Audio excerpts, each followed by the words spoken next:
Sparrow here again. Let's talk about horseshoe and stall turns. Horseshoe turns are so called because the trajectory looks like a horseshoe, though you may call it whatever you prefer, like a U-turn, an electromagnet warning sign turn, a below torso shape turn. You get the point.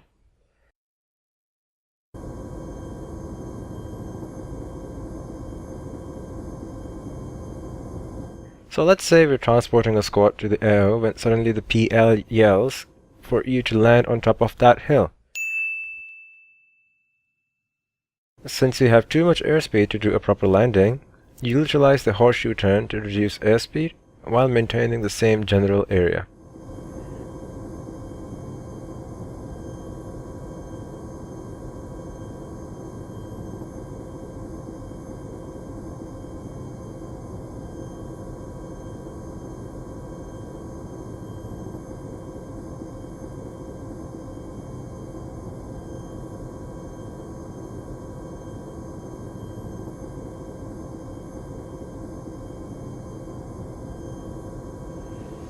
Now let's go over how to perform this turn. Say the PL now says land me on that building. The first thing to do is to roll 90 degrees in the direction of the LZ.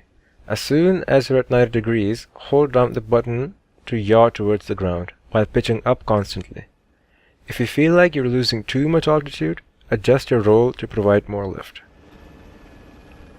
By the time you've turned around, you'll be going at a speed manageable to land at. Awesome. This may take a few tries to get right, but it's a very important maneuver.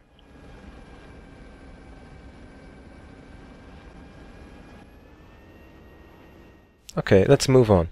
Take a moment to observe this diagram.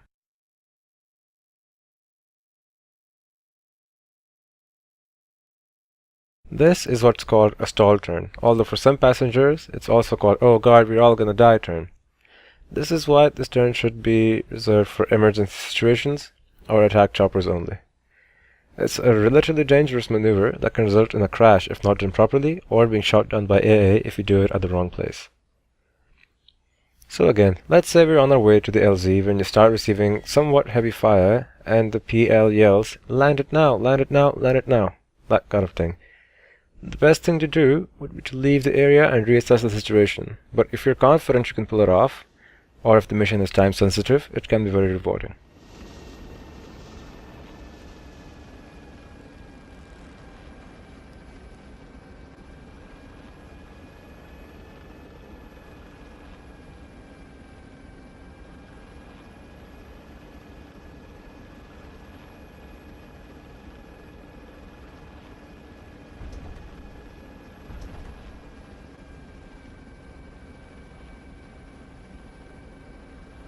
Another situation where you want to do this is when utilizing an attack chopper.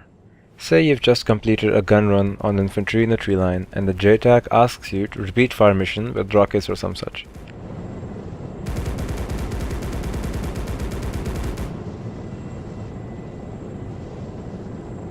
Instead of taking your merry time going back to the initial position, you can execute the stall turn and hit the targets again.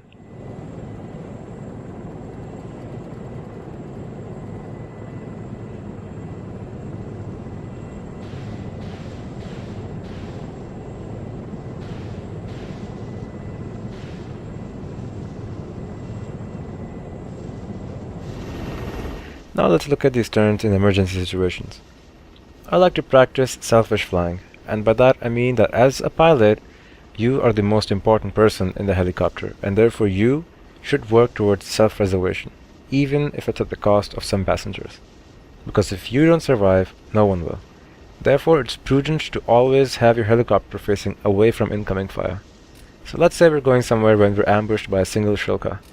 This has the potential to royally F us up. So we execute a partial horseshoe turn while keeping some momentum, dipping down and escaping the line of sight.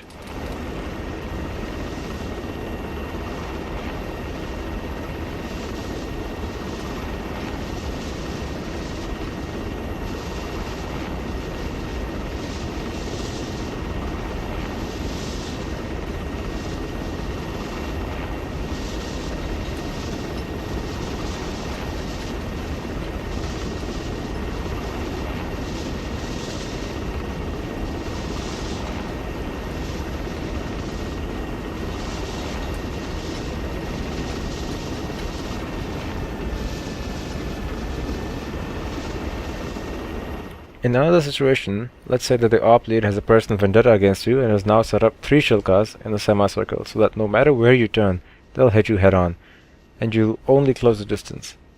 In such a situation, you may want to do a stall turn as long as you're confident that you're far away enough that they can't accurately hit you.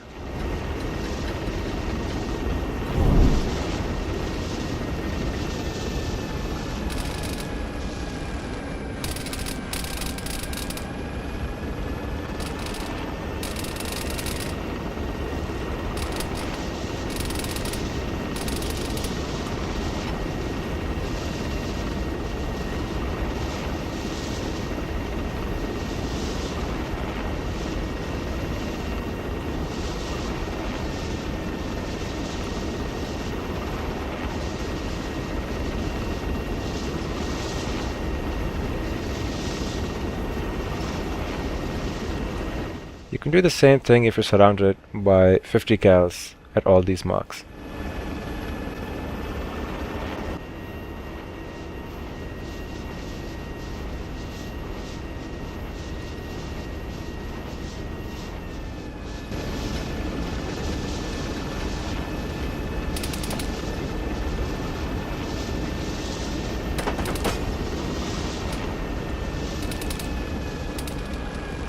As a final note, the stall turn exit pitch is very dependent on what you want to do. If you're looking to make a quick exit, keep the nose down until you absolutely have to pull up. If you're going in for an attack run, you may want to point slightly down to build up some momentum without sacrificing maneuverability. If you're landing, your best bet is to keep the nose up so you don't gain too much speed. Also keep in mind that both these maneuvers work best in medium-sized helo and worst in light helos. Thanks for watching, and I hope this has been useful.